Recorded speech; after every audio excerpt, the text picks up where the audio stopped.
Pablo Enrique Blanco Portugal, presidente del directorio de Sur, representantes de la Municipalidad Provincial de Mariscal Nieto, que el día de hoy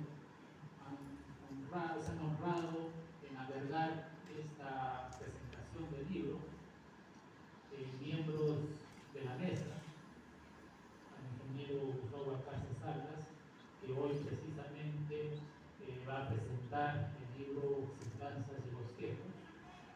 Asimismo, quiero también saludar a Freddy Gambetta, cronista de Tacna, personalidad ilustre de la vecina región, quien ha venido desde allí para poder acompañarnos en engalanar esta ocasión, ¿no?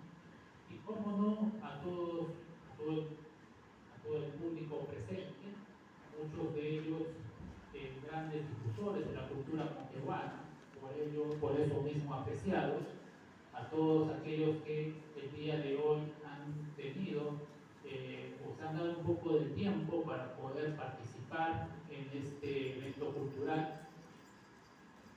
A todos ellos yo les quiero ofrecer un gran saludo de respeto, y el día de hoy se me ha encargado de presentar esta obra, que creo muy importante porque precisamente nuestra historia, la historia de Moquegua, es bastante rica, es bastante generosa en cuestión de hombres y mujeres que han cultivado el espíritu más noble para los intereses de nuestra nación. Por ello, quiero decir lo siguiente, correspondiendo a mi presentación.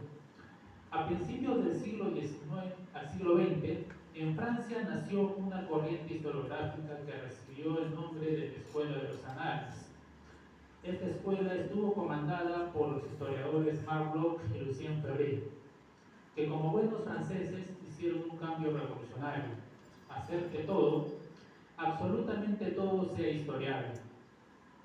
De esta forma se rompía con el paradigma decimonónico, es decir, con el positivismo, que en su afán de convertir la historia en una ciencia sujeta a la comprobación de los datos proporcionados por la evidencia, terminó ocupándose de la vida de los grandes hombres, las grandes batallas y los grandes pueblos.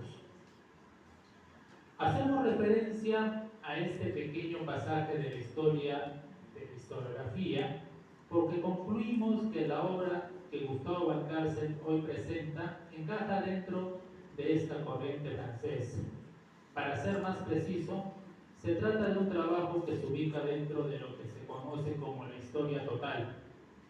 Y así lo decimos y sostenemos porque en las páginas de este libro podemos encontrar temas como la toponimia de Moquegua, hasta artículos referentes a los dulces moqueguanos.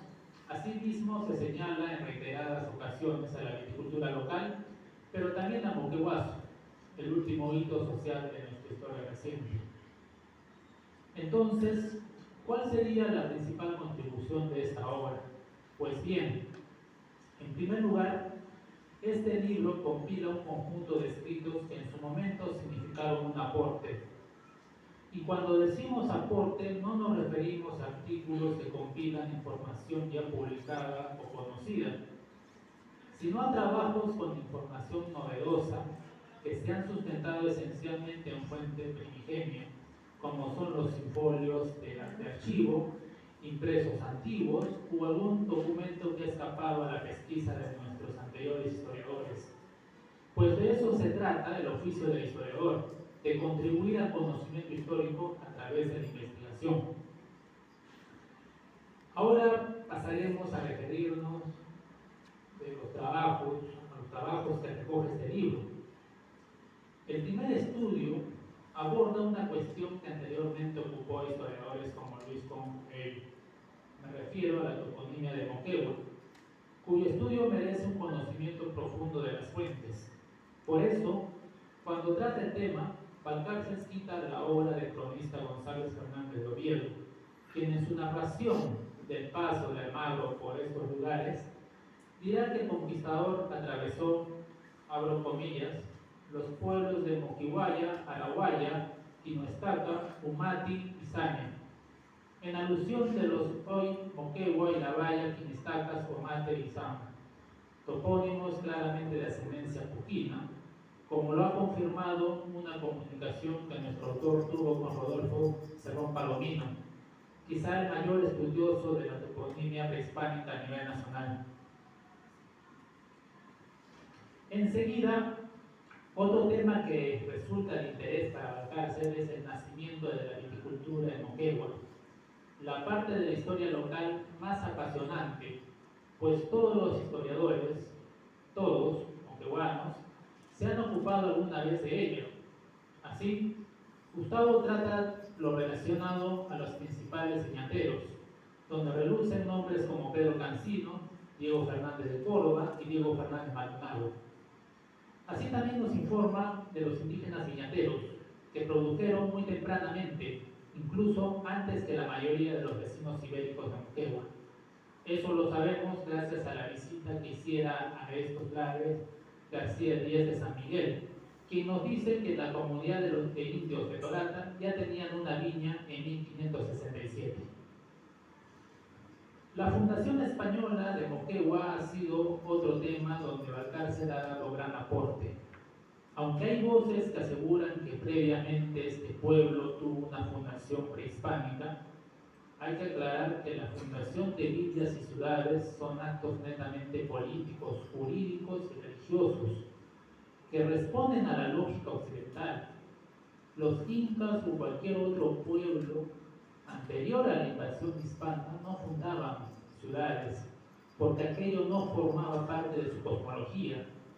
Dicho esto, decíamos que el aporte de nuestro autor ha sido importante porque da luces sobre el intervalo en el que se debió llevar a cabo la fundación, es decir, entre el 28 de abril y el 4 de mayo de 1625, así como los prolegómenos de este hecho, con el pleito entre los vecinos de San Sebastián de Escapagua y Santa Catalina de Guadalcázar, pasando por la fundación de la villa de San Francisco Esquilache, hasta llegar a la fundación y confirmación de la villa de Santa Catalina, hechos cuyos documentos se quemaron en un incendio ocurrido la noche del 10 de junio de 1728, suceso que tiene su propio apartado en este libro. Como consecuencia de las conmemoraciones del bicentenario de la independencia de Perú, Valcárcel ha enfocado en los últimos años su atención al proceso de independencia de Moquegua, con la conmemoración de los 200 años de la primera proclamación realizada en la villa, 1814-1814. Asimismo, nos habla de los hermanos Tomás y Bernardo Landa, personajes antes olvidados por nuestra historiografía, pero que resultaron decisivos en la campaña que emprendiera Guillermo Miller en esta parte del entonces reino, o en el reconocimiento de los moqueguanos que tuvieron participación en la lucha por la emancipación. Sobre Bernardo, corrigiendo lo dicho por Miller en sus memorias, nuestro autor nos informó sobre la fecha de su muerte, un 20 de julio de 1822. Precisamente, el mayor esfuerzo para reconocer a estos ilustres moqueguanos como próceres de la independencia ha recaído en Valcárcel, propósito que debería ser apoyado por todos, y de lograrse, honraría enormemente esta tierra, pues sería el argumento más contundente de nuestra participación en la guerra de independencia. Como los Landa, otros personajes han recibido atención del ente y la pluma de quien hoy nos entrega la presente obra. Sobre Marianolino Urquieta nos señala que el Yaraví, la despedida, atribuido a este, es en realidad una composición que se inspira en dos autores, uno español y otro mexicano, César Juárez Ortega y Manuel Carpio. En el caso de José Carlos Mariátegui, fue el primero en divulgar en medios locales que el autor de los 7 ensayos de interpretación de la realidad peruana fue hijo de nuestro paisano Julio César Chocano, lo que hace que la relación que tuvo el Amauta con Moquegua no se remita únicamente a la suerte geográfica de haber nacido en estos suelos. Manuel Abastos y Antonio Montenegro y Ubaldi son otros de los personajes de los que hemos tenido noticia gracias a las pesquisas pesquisas de nuestro historiador. El primero, de vital participación en la reforma universitaria de 1919, inspirada en otro que se llevó a cabo en Córdoba, Argentina, se ha escarbado en los repositorios que hoy custodia la decana de América, Universidad Mayor de San Marcos.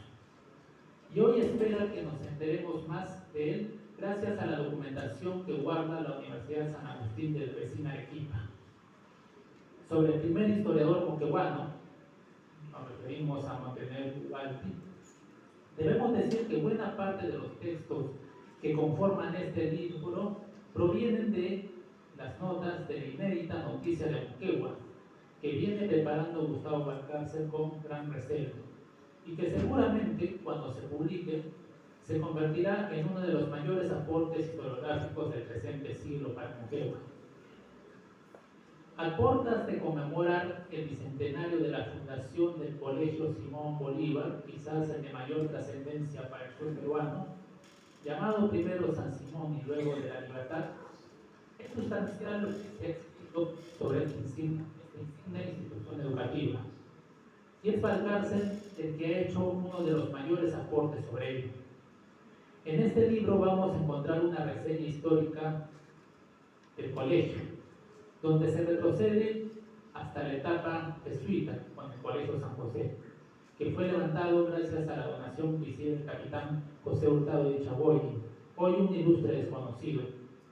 También se reseña sobre la etapa franciscana, con el Colegio de Propaganda Fide, desde donde se cumplía labor misionera hasta el hoy Madre de Dios, y cuya existencia sirvió para los intereses nacionales, pues fue gracias a la labor evangelizadora que este colegio tuvo en la selva que se definieron los límites con el vecino país de Bolivia.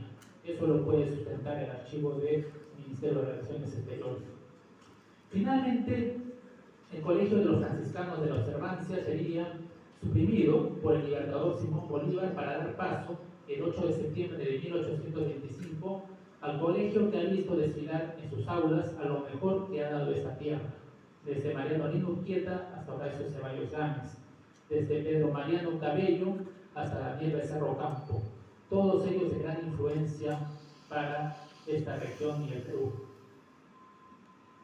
La mujer es otra de las ocupaciones de este libro, y no podía ser de otra forma si a lo largo de la historia el bello sexo se ha manifestado con su aporte en el desarrollo de Moquegua.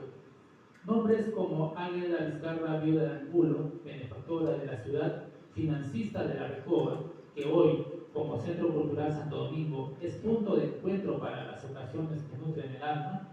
Igualmente Rosalía Zapata, nuestra gran poetisa que hoy descansa en nuestro cementerio, esperando que algún día alguien haga publicación masiva de su obra. Y por supuesto, Mercedes Cabello de Carbonera, de quien no diremos mucho porque de su gran aporte a la literatura todos sabemos. En esta obra también aparecen publicadas las presentaciones de libros representativos para la historia del extremo sur peruano.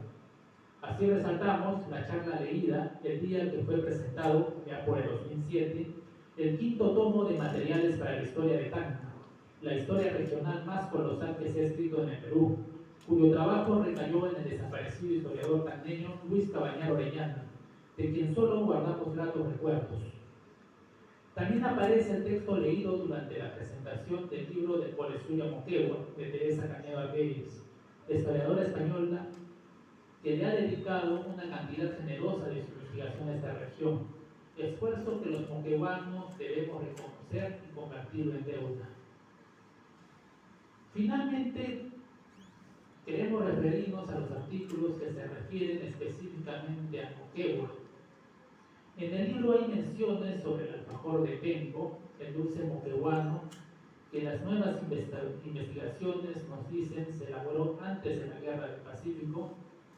También se aborda el estilo arquitectónico distintivo de las casas de la ciudad, el mojinete, que ha sido la imagen de la región dentro de la serie numismática Riqueza y Orgullo del Perú, cuya sinopsis fue elaborado por la cárcel.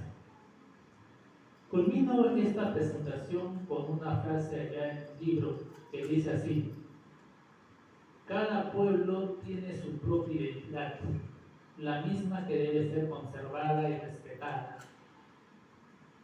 Cierro comillas. Sobre lo dicho, estamos completamente de acuerdo. ¿Y qué mejor forma de nutrir nuestra identidad que apropiarnos de las informaciones que nos hablen de nuestra historia? Informaciones que hoy se encuentran a disposición por medio de este libro.